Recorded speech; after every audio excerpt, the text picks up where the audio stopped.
Setelah beberapa jam viral, unggahan @palembang terciduk tentang aksi perundungan seksual terhadap bocah yang dilakukan sekelompok remaja di tempat dan direkam, kini sosok pelaku perekam muncul dan memberikan penjelasan.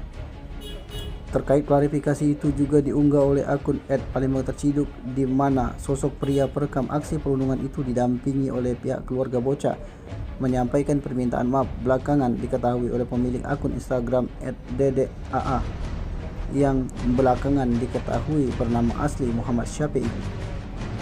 Dalam video klarifikasi itu, sosok pria yang diketahui pemilik akun Instagram @dedeaa duduk bersila didampingi dengan keluarga bocah korban perundungan seksual.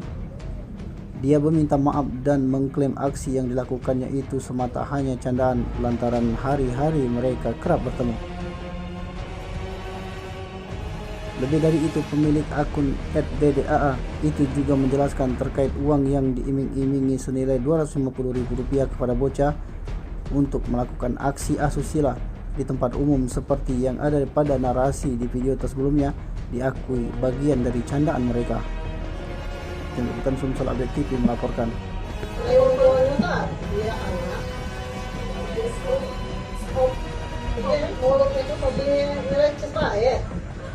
Ya, soleh pemulun, yang gawe cak itu tak kena. Main-main baik. Waktu itu kakek dari pihak keluarga, bukan dari keluarga kami ataupun kakek ponakan sanak saudara, bukan. Karena tak mungkinlah kami nak mirakel suatu hal yang semacam kayak itu kan. Iya. Jadi itu bukan keluarga kami. Keluarga sekarang.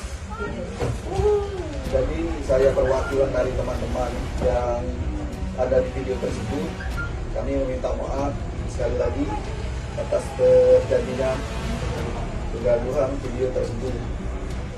Kami minta maaf, mohon doakan teman-teman.